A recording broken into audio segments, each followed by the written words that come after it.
This is the Plus 44 podcast. I'm Zeze Millz. Yeah, what's that about? What's that all And about? I'm Sideman. Music Culture. UK. This is Plus 44 from Amazon Music. Make some noise for Sneakbo! Whoa. Right. Sneak. You have a new mixtape, sir. Yeah. Made in Brixton, dropping 24th of November. Yes. What does Brixton mean to you that you would name it this? Brixton, that's obviously where I grew up. I've been through loads of stuff there, and yeah, it's just like that's where my friends are from. That's where I was just raised at. You still live in Brixton? No, I don't live there. Is it because you don't want to or you can't? I don't want to. Yeah. Okay. Yeah, I don't want to. Not in the car if someone's gonna, but it's it's just, but you know. even that, like, yeah, but I wouldn't want to live there with my face baked like this. Well, Yeah. I always have this discussion, and I've said this before, but actually now as I've got older and I understand, not everything is black and white. Yeah. But I think sometimes it is quite sad. Like places like Brixton, they've been so gentrified now. Yeah. And people like yourself who grew up there and you kind of like, that's your place. You made the culture there, if that makes sense, And now people from outside of London forever have come in and have made it this cool place to live now. And Watch everyone how you loves... talk about us outside of London. No, I mean... I ran Elephant and Castle while I was there. Oh, whatever. So they come the and then they, king of South you know what I mean? Yeah. And then but obviously due to, like you're saying, people in that environment still, they have maybe a certain type of mentality, meaning that you can't operate in that area anymore because jealousy or whatever, or people thinking that they can they want to flex because now they want to put you on Snap. They try to bad up Sneakbo and all these things, like, you know what I mean? And I think it's quite sad. Yeah. I think it's sad that sometimes you get to a successful point and instead of like kind of staying in the area that kind of made you and being able to like be there, maybe buy property there, raise your kids there, you have to move out. Yeah, no, it's definitely sad because that's where like you feel the love or most comfortable. But obviously, like we see with Nipsey Hussle and all these people, like it's always in where you grew up. Yeah. Mm-hmm. It's always where you grew up. It's always even someone you knew. Like it's so mad, bro. Like when I think about, it's time to start knowing where you're welcomed and what scenarios wreak havoc and which don't. You look at, as I said, Nipsey right outside his store, his own store, on the ends. You see Takeoff, Dice Game.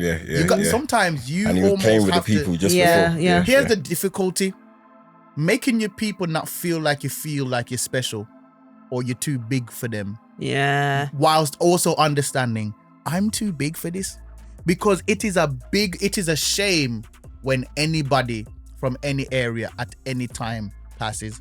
Yeah. But for me, if you made it out and then you die or pass away or something negative happens to you, the same place and situation you made it out from, for me it's even more of a tragedy. When you hear that a multi-millionaire, part of one of the most successful groups in rap history, died after a dice game, it just makes you think, what on earth? Yeah. To know that all of that is gone. And so I think it's imperative for every artist to think that. But I think, how long has Sneakbo been Sneakbo now?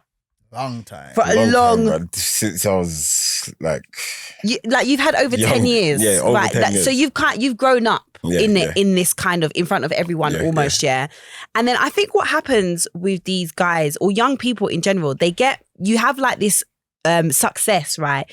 And then you almost have to grow up, so you don't get to be a child or a young boy anymore. So you have to act like this adult. And I think when I saw that whole thing that happened with Takeoff and people were like, why was he there? And I was like, but he's 28. He feels like he should be there because he's a young boy still. In his head, he's still thinking, I should be able to I should be able to do this. I'm 28. Because you know what? Normal 28-year-old boys are doing that. Do you get what I mean? And that's the problem. It's like, you're giving these young boys all this like money, status, whatever, but they're still little boys inside. So and then you're taking them out of their environment, but they still want to be in that environment because that's what they know. And that's what like you were saying, that's what makes you feel. But how's it been for you being in the game for 10 years and kind of like dipping in and out? Because I wouldn't say that you've been consistent for 10 years, if that makes sense. So why, how comes that's happened? Because there are some people that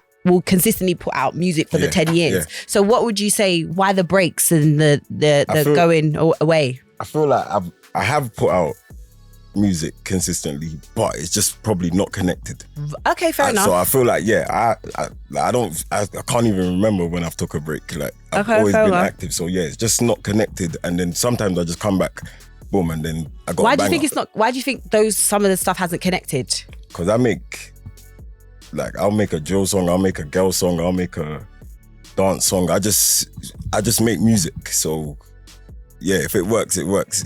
How do you deal with that mentally? Because if you come out the gate swinging, and then you have that certain level of popularity, that certain level of acclaim, and then you might have songs or albums or projects that haven't done as well or hasn't connected, does that knock your ego? Does that knock confidence? Yeah, basically, I feel like with these rappers that are signed and that's what happens to them. With me, I'm independent. I've nearly always been independent. So it's like, I come from nothing or having zero. So the struggle is whatever I make or whatever I get, I'm good. I'm alive and I'm doing my thing. That's a good way to look at it. No, trust me, I'm just doing my thing. And then it's, even if that one didn't do good, say I got 10 that didn't do good, it all adds up anyway. Like right. When I'm getting paid. Yeah. It don't look good to the people, but to me, I'm okay. doing my thing. Yeah. How does it feel to have like a classic? It comes on. Yeah. When some of your songs come on, they still pop off. Like I was somewhere the other day and it came on and it's like, Sneakbo, let me and everyone went mad. And I was just like, how does that feel? A song that came out such a long time ago. And is it annoying for you though? Because it's like people are still stuck there and you're like, bro, I've done other things. Like let's come, I'm trying to make a new one that bangs like that. But obviously, when that comes on, I'm happy. I love it. You haven't gotten to the point where you're tired of performing. No, I'm not tired of performing it. Like this is what I love. That's what brings me. That brings me out. That makes me. This is what I want to do. I want a sure thing. Like in our career, we can't have sure things. Yeah. Because we're content creators. We're talking about Actually, in stand up, I used to have a joke that was like a sure thing. Everywhere I go, everywhere I said it, bam, it's going I'd say that joke. You could tell my chest was different when I was about to say that one. I remember the day when it didn't hit like it hit before. And I was like, now I have to find a new one. Bro. That was my closer. That's the one where if the whole show's dead, I can walk off the stage with that and say, all right, cool, I made them laugh one time. So I suppose if I was you and I know, I could say, I don't play games or whatever. That would make me feel good. Because I don't think that will ever not be a banger. Never. Like, have you ever performed and it's like, whoa? No, never. It's always gone off from the start of what's the most pull-ups you've ever got of that song? 3, because after that it's like 4. Calm down, So this is your Made in Brixton. This is your 7th mixtape. Yeah. That's quite a lot. So quite a lot, but it could be more. I've seen certain but this is the thing. So why not album? Why mixtape? Because I just honestly, can I be honest with you? I feel like when rappers say, because the album is like, you see the album, this is the explanation that every rapper gives when you ask them. It's personal. The album, it's a journey. It's like a journey of emotions, of things that I'm going through. So I need to take my time. Whereas a mixtape, it's just everything. You know, how I'm feeling on the Monday and the Wednesday and the Thursday. There's no structure. It's just what it is. But then I'm just like, why don't you make it structured then and put an album out? Yeah, well, this mixtape is like an album. So why didn't you call it an album then? Because if the real reason is because it's like I'm just independent and I'm just doing it myself. I don't need no pressure. I just slap that out. I don't see the difference between the mixtape and the album. Do you think that's what a lot of like rappers are doing now? Like calling their albums mixtape so that it does, if nothing happens with it, it's just like, it was a mixtape, not album. Yeah, probably. My album didn't flop, it was my mixtape that flopped. Like, it doesn't matter. Probably. Yeah, that's I know if I'm with a big label and they're pushing it, this is my album. It's already a pressure to put out music. Yeah. Every single time you're going to step out there, you're stepping out there to people's opinions, all of that. Yeah. To put album pressure on top of it as well. It's just because it sounds more serious. Just take this music, and if you love it, then you love it. And if you don't, 100%. Then you don't. 100%. I think the reason why sometimes it might seem like you're here, then not here, is because I feel like you've been through a lot. Yeah. You've been different labels, had a couple rap beefs, management kind of thing. Do you feel like it's not smooth sailing with you? Yeah, Defo's never been smooth. Like, yeah, it's never been smooth. And do you feel like now maybe it is gonna be, or do you feel like it's coming? It's the coming. The smoothness is coming. I had to learn stuff. I had to go through stuff, and yeah, like. What would you say is one of your biggest lessons that you learned through everything that you've been through? Spend less money. Defo spend less money. Defo that. Yeah, I don't know. It's just so much things, man. But it's like, even like some of my problems, don't take it to the internet. Right, okay. Yeah. So is this project independent or label? Independent. Okay. Yeah. Cool. And do you want to go label? It depends, like if on the bread. It just depends on the bread. You just gotta come correct. You gotta come life changing. Yeah, man. You gotta come. If it ain't life changing, it don't even make sense because it's bare stress. Goes bad, I don't even care. Yeah. Because with labels as well, like sometimes you can't even release music, and I don't want to go through all of that stuff. Yeah, that's so long. And they're like, oh no, or you send them your tune, and then they're like, oh no, we don't think you should release it. Yeah. Don't be having an opinion. Yeah, no, I'm not. I just want to do my thing, man. Random, not my target audience, gentlemen, and my music. You know what I mean? So I get that. You had a Drake co-sign before many. Yeah. Something I've you probably something you want for something that this is what David is aspiring to in life. I'm not even aspiring. I feel not anymore. About a year ago. No. Hey, wait a minute. About a year ago, if Drake shouted him out, I don't think he would come back to the pod. Oh, that's still the case. Yeah, he would not come back to the pod. No one could chat to him. Yeah. I would be unspeakable too. You would have to speak to about 3 or 4 mediators before you could address me. No, I just don't believe it's possible for me. Like, I don't see it happening, so I don't even covet it. I feel like it can happen. I think it can happen. I feel like if Drake was gonna shout you out, it would be like on the non-alpha male vibe. No, you're onto him about that. You didn't have to do that. Like, he'll be like, people say I'm a simp. Like David, like Sideman, something like that. You know what I mean? Or I'm not gonna lie, Drake, you have my blessing. You don't even mind that. Or he'll be, but he'll be saying something like, "Oh, I'm out here protecting the black women. Word to my man Sideman," or something like that. Something like that. However you want to mention me, sir.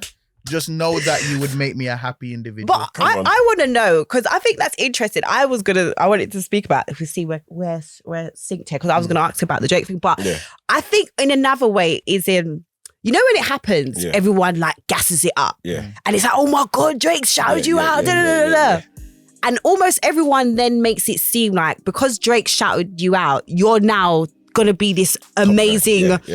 You're gonna go like that as well with Drake. Drake's got you now. Yeah.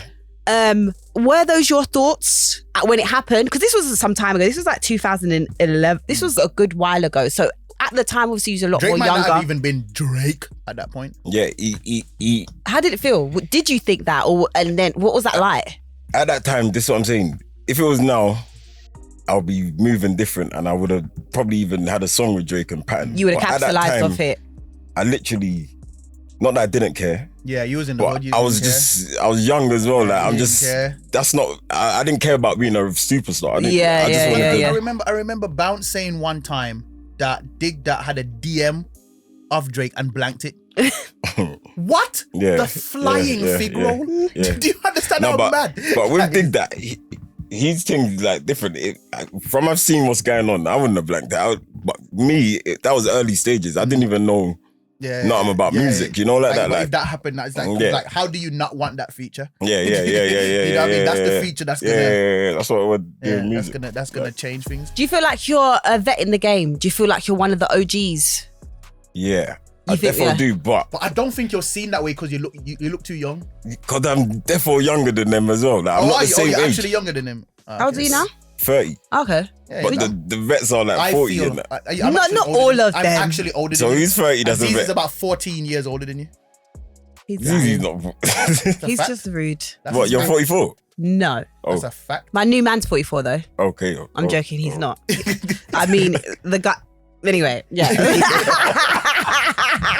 That's the age range I'm going for now. So how old are the vets in the vets UK? Are like, Wretch is not 40 yet. 38, 36. Yeah, but he's not 40. Right, cool. Get 40. Ain't 40 yet. Right, cool. Like, that's when you're 36 and 38, you don't want a man putting them extra 2 years. I don't know how. I'm not naming who's 40. I don't know who's 40. I swear they posted their birthday the other day. And then people was like, are you 30? But no. Yeah, exactly. You know what I mean? It's like you don't want to get to 29. I am not 30. Yeah. Do you think people see you as a vet in the game, or like? I feel like in real life, when they talk to me, when they see me, they say it to me and all of that. But on the internet and how it looks like, no. You're still in the mix? Yeah. And you're still doing music with some of these younger artists as well. Yeah. You know what I mean? So it does give. But so are the oldest guys. But when the olders do it with them, it almost looks like they're like, you know, when you put your hand in, like sunning them, hey, that kind of thing. I hear you. With the new music, the new mixtape, what can we expect? Just different vibes. Like I got some back. This one's more personal. That's why I even called it Made in Brixton, because I got a song like talking to people in Brixton, like some people to stay away. I got a song called Kelly. That's about a girl, 2 girls from Brixton, but it's just named after one girl. And I just changed the name. But yeah, when you listen to that, that's something deep as well. Is Kelly like the love of your life? No. You didn't hear what the man just said? No. He took 2 girls' experiences and made them one girl and made a song about it. Yeah. When those 2 girls hear that song, the level of, because she's gonna be like, yeah, that was us, but then what's this other story? Yeah. But that's what I'm saying. It's not even one of them songs where it's us. It's like her life. It's about their life. Like, right. It's basically to help the younger girls growing up. Is it like one of those songs like these girls went down the wrong path? They were the lit girls and now they're in Dubai. Type of vibe. No, not Dubai, but not Dubai, but because like, I just saw one girl that I know in Dubai now, so it's not because of that. It's, like, they could go to Dubai. I know what you. It's you can't even catch a flight to Dubai now without. No, but what I mean, I know what you mean. It's not because Dubai is actually like luxury life. Exactly. Those are the girls that are getting the real. But I know what you mean. Those girls that when you grew up with, they were like the lit girls, and now you see them on the street, and you're just like, wow, they're like that's really sad. Like, yeah, they're like robbing JD Sports for tracksuits and that. Oh, wow. It's terrible, but I say it all in the song anyway, so yeah. How is the love life? What, can we not even talk about that? Oh, snap. No. Why? No. Let's not even talk about that. Let's just forget that. Just forget that. I don't even want to talk about that. Gosh. Why is it peak? No. How's the lost life? Forget it. No, he said it's just like how Sneakbo is replying to this question is how I reply to it, because I've actually can't take any more disappointment. Yeah, just forget about it. I don't even want to. Do you know what I mean? It's just too hard for me to talk about. Okay, so let's talk about something that came from love. Your son. Yeah. Okay. How's fatherhood? How is that? Has it changed you? Has it made you like calm down a little bit, look at things differently, or maybe it's made you even, I don't know, how's that changed you? Raising my son, it's changed me in many ways. But one way is it's changed me with like how I see, when I see like loads of kids, well, 20-year-olds, these youths dying on the streets, I'm like, I've known my son for 3 years and I love him so much. So like when I see these kids or other people, and now I feel for their parents and their mum and yeah. Does that make feelings you wouldn't have even been able to access before? Yeah. Does that make? Before I didn't used to think like that. Does that make you conscious about your music now and the type of messaging you put in your music? Because you know maybe there's an influence. This is my life, so I can't change my life. And whoever listens to that music, if they want to do that, they're going to do that off their own back. It's not whatever I'm saying. That's just how they're coming up. They want to be gang. They want to be cruddy. Someone can listen to gang music and not be on no gang shit. I mean, we'll agree to disagree because we'll go into this for ages because I think it's partly to play. When you're going into a new project, does it almost feel like you're almost a new artist? No, I don't know. With me, I'm just making music. Like I'm just doing my thing. I'm not... You don't overthink it? Yeah, I don't overthink it. It's when I go in the booth and I make music, it might be how I felt today, how I felt this week, how something happened, or I don't overthink it. You've made some of the waviest music that the UK has ever had. Do you feel pressure to bring those vibes when you make new music? Because earlier you said you're trying to make a banger, like touch a button. Yeah. Like, I'm not trying to make a song that sounds like that, but I'm trying to make a song that everyone sings word for word. Right. But I don't, like, even when I made that, I didn't know that was this is going to be word for word. I was just doing my thing. So I just go in, do my thing, put it out, and yeah, if it does its thing, it does its thing. Like, I made a song called Love Is a Gamble. I put that out. It got like 1 million streams in the first year, and in the second year it got 29 million streams. So you know, like it just depends.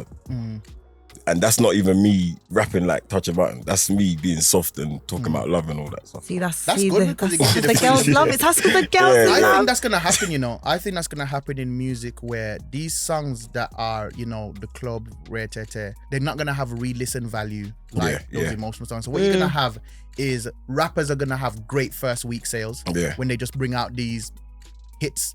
But then like songs that have more meaning are the ones that people are going to go back to. And years later, they'll still be getting numbers on all of these platforms. Right. Because the older we get, the less we are going to be able to relate to certain bangers. But certain feelings, certain songs. Everyone can relate to love. Exactly. Everyone. And that's why that's why all those songs always do well because... Once you get women, we're so invested. It's and then the moment the men just jump on it as well. And then it's so then if you talk about love and all those type of things, that's what women want to hear because then if you're saying a nice thing, if they fancy you, they like Sneakbo. It's like, oh my god, this is what Sneakbo is like. Oh my god, it's all that kind of thing, and we buy into the idea of oh my god, Sneakbo's this person. Do you get what I mean? So you should make more love banger songs. You should. It's funny because you said men jump on it as well, and I know that's true. Because I heard so many men try flip. You thought I was feeling you? I couldn't believe I heard that many men say literally, you and high pitches. You thought I was feeling you? I couldn't. I couldn't believe it. I love some of those. It's funny because I was listening to this other podcast and man was trying to make male versions of it, and it's like, I was feeling you. This chick is a mouth. That chick is a throat. Have you ever seen Sneakbo and a cat in the same room? I don't think we can have you here without addressing the cat rumor. Oh yeah. That one there has been going on for years, man. Damn. How did this start? I don't know. One day I was like, this probably over 11 years ago. Like this was before I had Twitter, so I didn't really see it on Twitter. But in the area, people would ask me. But I think it was some girls local that just made that rumor. What kind of? But I don't know where it came from because you even think of that in your brain.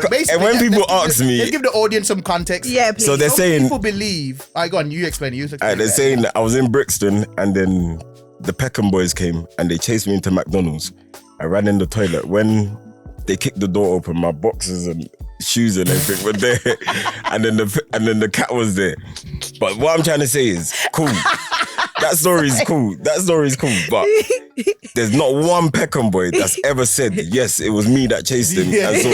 And there's not one McDonald's worker that got the CCTV. The cat walking out. None of that. So it's like, but whoever said that made me literally a bit more famous. It added to my thing. Yeah. Was you pissed off though when they were saying? At first, I was pissed off because them times it was bad, to be doing juju and all that stuff, like you know, like them times. No. Now it's still bad now, but don't get twisted. I see like more people talking about it. Everyone, the rappers say they do it, like you know, like it's mad.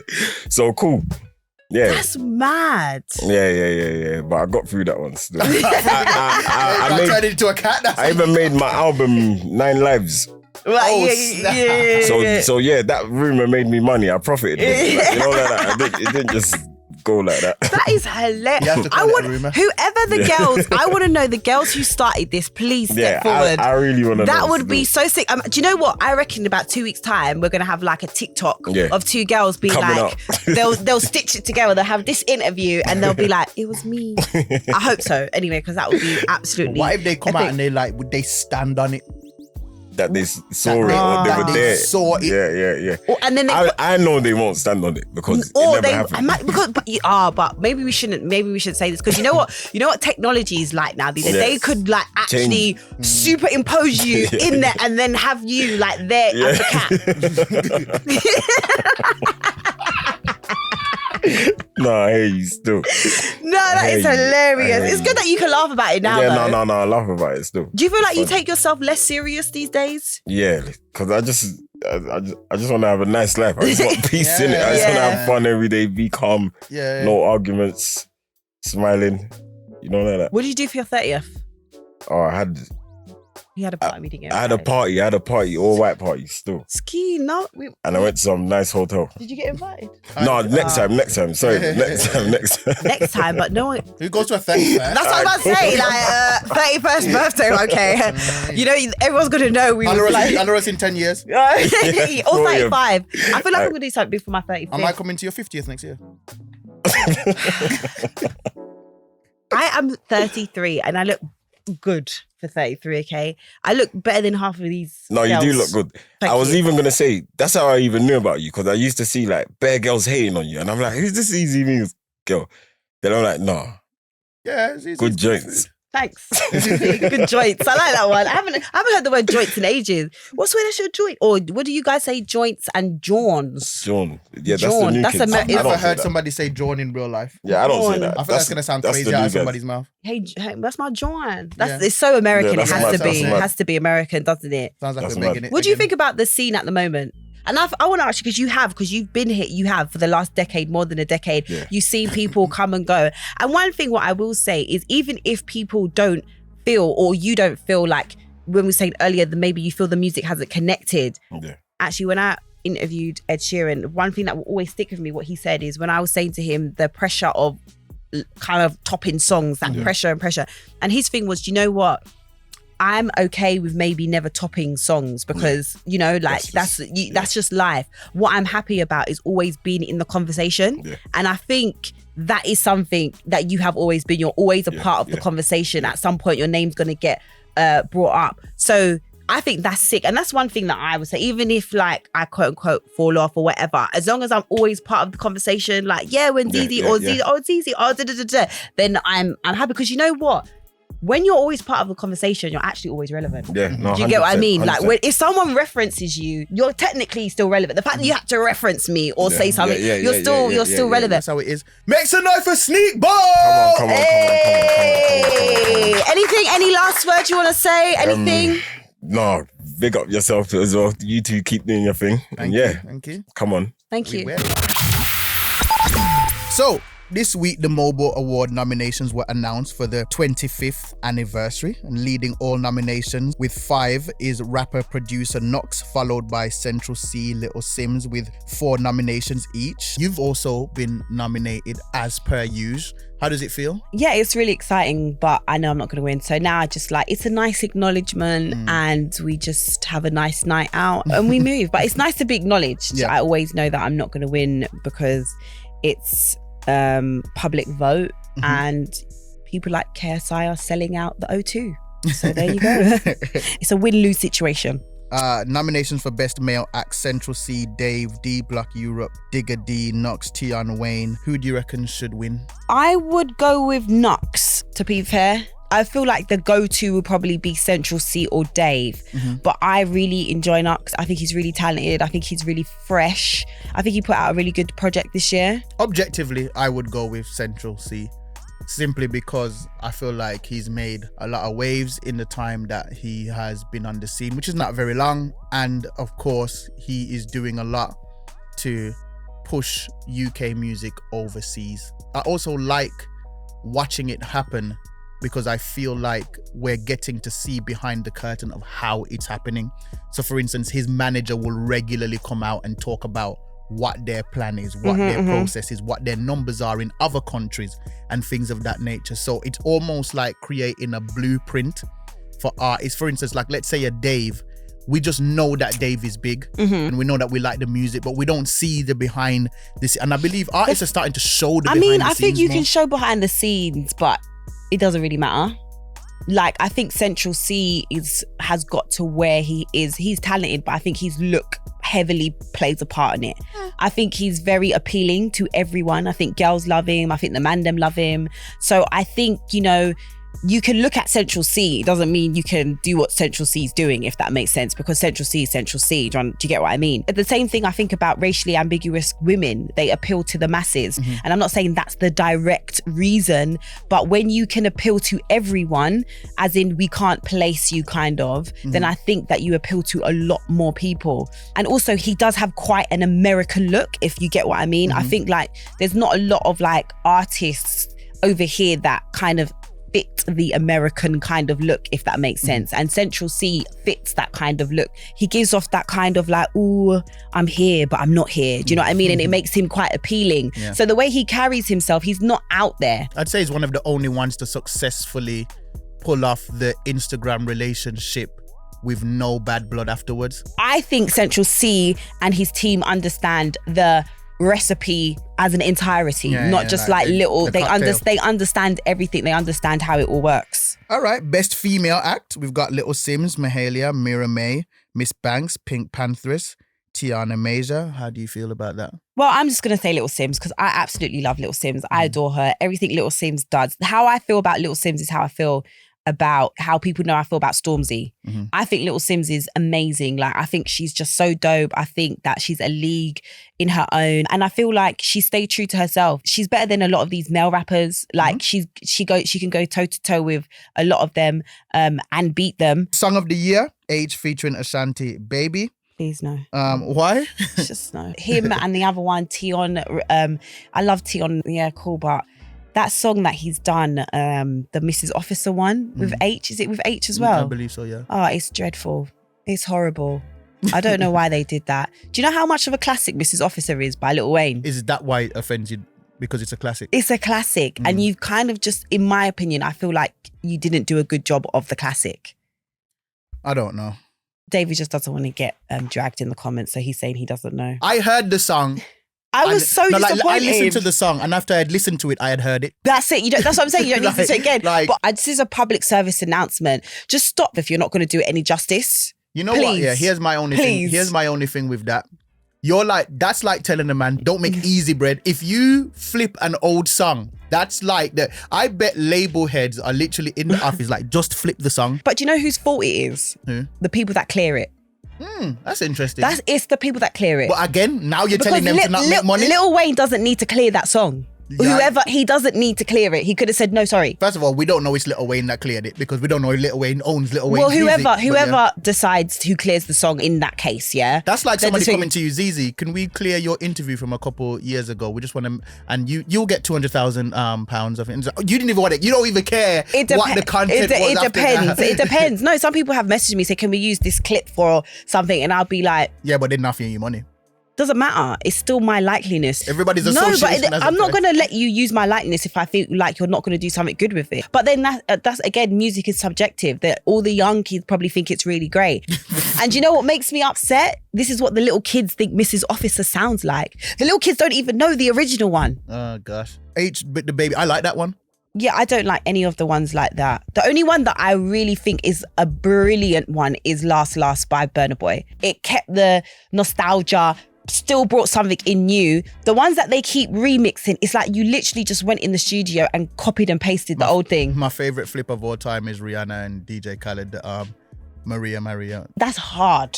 When that came out, we were like, oh my God, we was bumping that like no one's business because it was hard. I feel like a flip should still make you reminisce on it and be like, oh my God, I remember this song. This is dope. Oh my God. Oh, this is cool. Not. All right, so Central C, Doja, Dave Starlight, Digga D and Still Brickin' Pump 101, Drea Mac, Flex the First and Finch Fetty own brand, Potter Paper featuring Tiggs the Author, Gangster Research. I don't know how I feel about this, Gangster Writers. Because Dave Starlight, that was like, I love an unexpected banger. I love a song where I don't think Dave thought when he put out Starlight, it would have moved that mad. I think he did. I love the song, so I don't want it to seem like disrespect. But did I think that would be going everywhere? No, I think he knows. I think Dave always knows. If he knows he's literally a genius. I would actually say Pump 101. Yeah. That went everywhere as without the other guy. Because when that guy comes on, I just switch it off.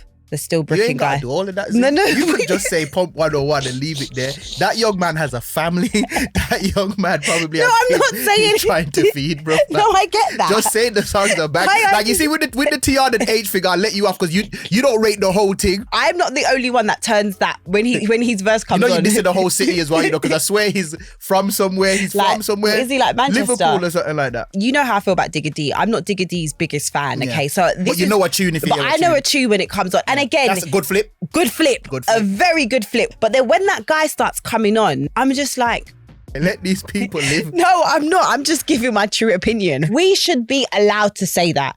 I should be allowed to say, Tion, that song wasn't great. I love you, but the song was not for me. I don't like it. And the guy at the end of Pump 101, let that young man breathe. Could have Tion Wayne has an illustrious career where he can hold couple jabs. I haven't heard anything else from that young man, so I don't know where he's going or where he's at with it. But let's leave the Liverpoolian alone. When that bit comes on, are you still bobbing your head? No, are you? What I find interesting about that song, I always find the song interesting when the artists can make people sing something that's disrespectful to them. Every girl was doing the 4, 3, I know, yeah. And the lyrics was literally, I can have sex with these girls because of how much money I have. And every girl is there just rapping along to it. I always find no one's interesting. So I would do Digga D, and that's even good for me because you know how I, I'm so not... people know that you're telling the truth. I'm telling the truth. I think the song slaps. I liked that song, I'm not going to lie. Right, so Steph London and Burna Boy. Steph posted a TikTok video where she's dancing with the caption, "When he's a man and not a mommy's boy." And Burna then posted an IG story where he simply wrote, "Move on." And this sparked an internet debate about what's wrong with being a mommy's boy. Let me say something first. It must have been mad when you couldn't indirect what you'd broken up with somebody. Before like flip phones and social media and stuff like that, like previous generations, and one of them felt salty. How did they get that energy out? They just spoke to their friends like we should do instead of going on socials. They'll just wait till they bumped each other. Speaking to your friends is not a subliminal. You'll speak to a friend that you know it'll get back to them. Oh yeah, what happened? When I saw her, she was saying to me that, like those type of things. I think it's interesting that I just don't care. I couldn't give a fig roll either. I know she's not bringing his mum into it, but she kind of is bringing his mum into it. Technically, when you're talking about a mummy's boy, the mother has a part to play in it. The mother is the person that is maybe you think is mummy cuddling them, enabling certain behaviors. So really what you're doing is you're kind of taking shots at the relationship between me and my mother, right? I think that was quite diplomatic what he done, saying move on. Because when I saw that, I thought, that is a little bit... I don't think she thought about all of that. She has to think about that though. Because when you start referring to somebody as a mummy's boy, why would you refer to them as mum? Because of the relationship between him and the mother. I just think it was a little bit cheeky because you were around the mum a lot. She could have just left it alone and she could have maybe found another TikTok to do. I agree, but at the same time, I do have empathy. Because when you split up with somebody, especially if you feel like you gave them a significant portion of your time, it's technical, but I feel for everybody that has broken up with somebody and wants to say what they want to say, but trust me, nothing good comes from that because you always seem hurt. Yeah, and I think also, I feel like there's an element of, you have to know that was going to end up on the blogs. Like there's no way, as big as you are and as big as he is, that you didn't know that was going to end up all over the blogs. So what are we trying to do here? And that's my question. There's times when I never thought it would end up on the blogs. Listen, I know if I was to post a picture or a subliminal about someone right now, I am, what I do, I know it's ending up on Shade Borough. Borough love you. Right, she knows what's going to happen. You're Steph London, you're massive, you're huge. Also, he just had a huge song as well. So everyone's kind of waiting for whatever your response or whatever you're going to say about him. So you know what you're doing. Do you understand what I'm saying? So for me, it's just like, All right, well, speaking of other people throwing shade on social media, Ryanair threw shade at Sancho because obviously he's not been picked for the England team. Sad and they said Sancho will still fly you somewhere, and then people came for them. People that were saying it's distasteful. This young man has probably just received some of the most devastating news of his life, and here you are poking fun. Yeah, I understand. That's the problem now with social media. Everything is fair game. Everyone can get it now. I thought it was a very interesting day when brands decided to become people.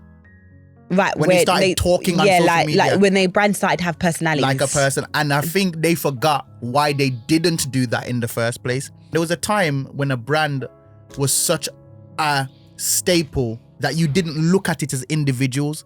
We live in a different time now. People will go find out who the CEO is and put everything on that person. Mm-mm. So when you're giving your social media platforms to your staff, because I'm sure the head of Ryanair didn't make that tweet.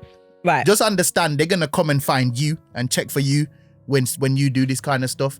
So I think it can be a double-edged sword. And how many times have we seen brands tweet or say something that they've had to be held accountable for? For instance, let's say newspaper outlets that post the wrong black person, attributing it to the wrong name. I am assuming that the head of that newspaper didn't make that decision. It's going to be somebody more ground level, right? You got to double check some of this stuff because some of this stuff is very serious and it can make your brand look crazy. So I think Ryanair made a misstep there. I don't think they thought they would get backlash. Yeah, I think they thought people were going to think it was funny. Yeah. Everyone's like really searching for the viral tweet or the viral moment. And now that's even brands, because brands all understand the power of social media. Yeah. So now they're all just literally doing that. What they need to understand is social media is no longer trying to laugh with you, only at you. Yeah, so they're looking for the wrong in what you said. And also they have to understand that also social media is a place where everyone just wants to be very upset and angry and get people cancelled, and you're in the wrong. Oh, it's cancel season right now. Like, I'm a bit shook out there, bro. It's very real. When the Grammy nominations came out, Nicki Minaj was trending for Granny has no nominations for Granny. And I was just like, this is Nicki Minaj. Like, she's an actual, whether I like her or not, legend. She's a legend. She also looks better. She is she's a legend. And basically, she didn't get no nominations. Everyone saying she had a number one. Why isn't she been nominated for the Grammy? There's a lot of people that didn't get nominated for a Grammy. Ari Lennox, nothing. SZA, nothing. Summer Walker, nothing for R&B. All of these people have been kind of overlooked, and there's been a lot of like uproar about it. But everyone was kind of getting onto Nicki because she called out Lotto about something to do with the Grammys before, and now Lotto has been nominated for the Grammy and she's not been nominated for anything. A lot of energy that comes to Nicki Minaj though. She puts it out herself. Yeah. Before we go, remember to check out all the new releases this week across the +44 playlist on Amazon Music. This week sees new releases from Giggs, Digga D, Meeks and loads more. As well as the main +44 playlist, we also have the +44 R&B playlist, the +44 rap playlist and the +44 Afro playlist. And make sure you follow us on Instagram at +44UK, where you can see snippets of this podcast, exclusive content and stay up to date with all the new music releases. You have been listening to the +44 podcast from Amazon Music with me, Sideman. And me, Zeze Millz. The +44 podcast is produced by So Incredible with Wondery and Amazon Music. Audio engineered by Nathan Cooper. Filmed and edited by Marcus Accent. Photography by Naomi Koji Payton. The podcast is filmed at Fiction Studios. The executive producer for So Incredible was Harry Anthony. The executive producers for Wondery and Amazon Music were Kamal Mermont-Liu, Richard Knight, Jessica Radburn, and Marshall Louis. Thanks to Sneakbo for joining us this week, and thanks to you for listening. Listen to the +44 podcast wherever you get your podcasts, or listen early and ad-free on Amazon Music.